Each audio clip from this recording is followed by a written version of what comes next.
فلا اقسم بمواقع النجوم وانه لقسم لو تعلمون عظیم انه لقرآن کریم، یہ بہت باعزت قرآن ہے، فی کتاب مکنون، ایک چھپی ہوئی کتاب میں ہے،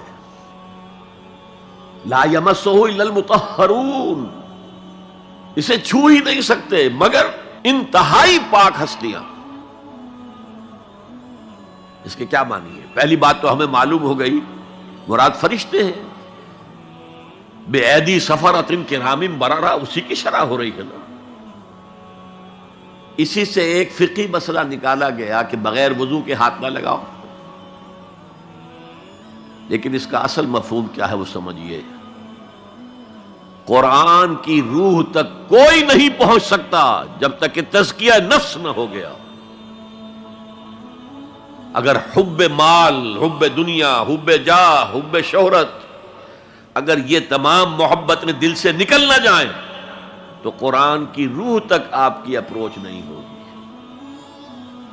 مولانا روم نے کہا ہے، اگرچہ ذرا میں سمجھتا ہوں کہ انہوں نے بہت سخت الفاظ استعمال کیے ہیں، ماز قرآن مغزہا برداشتے استخاں پیش سگا انداختے، ہم نے قرآن سے اس کا مغز لے لیا ہے، جو ایسنس ہے وہ کھینچ لیا ہے، ہڈی کا گودا جو ہے وہ ہم نے نکال لیا ہے، ہڈیاں ہم نے پھینک دی ہیں کتوں کے سامنے جو لڑ رہے ہیں۔ علم کلام کا مسئلہ ہے صفات حق حق سے جدا یا عین ذات، قرآن مخلوق ہے یا نہیں ہے، غیر مخلوق، اور بڑے بڑے ہو رہے ہیں اس کے اوپر، یہ کتے لڑ رہے ہیں ان ہڈیوں کے اوپر۔ ہم نے اس میں سے اصل شے نکال لی، وہ کیا ہے؟ اللہ کی محبت، اللہ کی معرفت، یہ ہے اصل شے۔ معاذ قرآن مغزہ برداشتے استخاں پیش سگا انداختے۔ تو جب تک انسان کا باطن پاک نہ ہو جائے وہ قرآن کے چھلکوں سے کھیلتا رہے گا، چاہے وہ کہنے کو مفسر ہو، قرآن کے باطن تک کبھی نہیں پہنچے گا۔ فی کتاب مکنون لا یمسہ الا المطہرون تنزیل من رب العالمین، یہ تھوڑا تھوڑا کر کے اتارا گیا ہے رب العالمین کی طرف سے۔ انزال کے معنی ہے دفعتاً اتار دینا۔ لیلۃ القدر میں آیا انا انزلناہ فی لیلۃ القدر، رمضان کے بارے میں شہر رمضان الذی انزل فیہ القرآن، باب افعال، لیکن حضور پر ایک دم نہیں اترا، تھوڑا تھوڑا تھوڑا تھوڑا 23 برس میں جا کر اس کی تکمیل ہوئی۔ اب دیکھیے جو شکوہ کیا اللہ نے، کیا اس جیسی نعمت سے تم مداہنت کر رہے ہو، بے اعتنائی کر رہے ہو، اسے پڑھتے نہیں ہو، اسے سمجھتے نہیں ہو، اس پر عمل نہیں کرتے، اسے اپنا امام نہیں بناتے؟ تمہارا طرز عمل یہ ہے، بلکہ تم نے اپنا نصیب یہ بنا لیا ہے کہ تم اسے جھٹلا رہے ہو۔ غور کیجئے، جھٹلانا جو ہے دو طرح کا ہے، ایک ہے زبان سے کہنا کہ یہ نہیں ہے، کوئی اللہ کا کلام نہیں ہے، یہ قرآن وغیرہ جھوٹ، سب اساطیر الاولین ہیں، یہ محمد نے گھڑ لیا ہے وغیرہ وغیرہ، جھٹلانا ہو گیا۔ ایک جھٹلانا ہے عمل سے جھٹلانا، مان تو لیا اللہ کا کلام ہے لیکن اس کی حرام کردہ شے کو اپنے لیے حلال کیا ہوا۔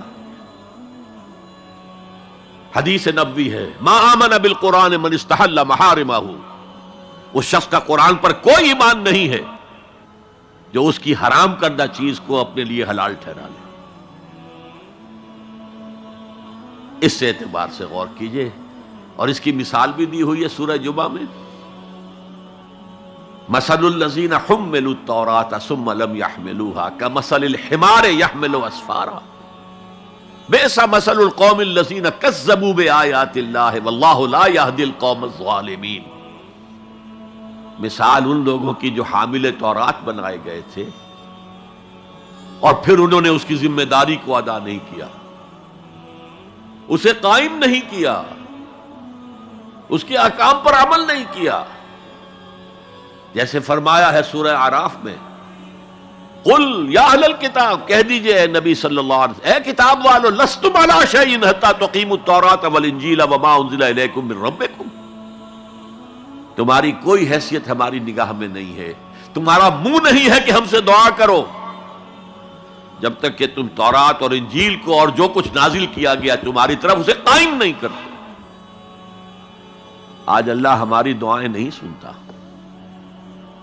30 لاکھ جا کر حج کرتے ہیں، دنیا کے حالات میں کوئی ذرہ برابر فرق آتا ہے؟ اول تو حرام کی کمائی سے حج ہو رہا ہے، جو حج ہے ہی نہیں سرے سے، جو کچھ کرتے گئے تھے سودی کاروبار وہی آ کر دوبارہ شروع کر دیا، سرکاری ملازم تو جو رشوت پہلے لے رہے تھے اس کے بعد آ کر شروع کر دیا۔ یہ کیا ہے؟ یہ تکذیب بالعمل ہے، جھٹلانا ہے۔ تم نے اپنا نصیب یہ بنا لیا ہے کہ تم قرآن کو جھٹلا رہے ہو، جیسے کہ انہوں نے جھٹلایا تھا۔ مثل الذین حملوا التوراۃ ثم لم يحملوها كمثل الحمار يحمل اسفارا، ان کی مثال ان گدھوں کی سی ہے جن پر کتابوں کا بوجھ لاد دیا گیا۔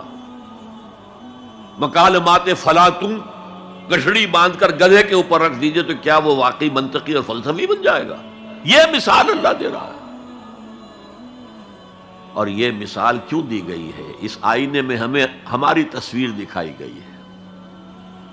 تم اگر قرآن کا حق ادا نہیں کر رہے تو تمہاری مثال وہی ہے جو یہود کی تھی۔ بئس مثل القوم الذین کذبوا بآیات اللہ، بری مثال ہے اس قوم کی جس نے اللہ کی آیات کو جھٹلایا۔ تو زبان سے تو یہودیوں نے کبھی نہیں جھٹلایا تورات کو، عمل سے جھٹلایا ہے۔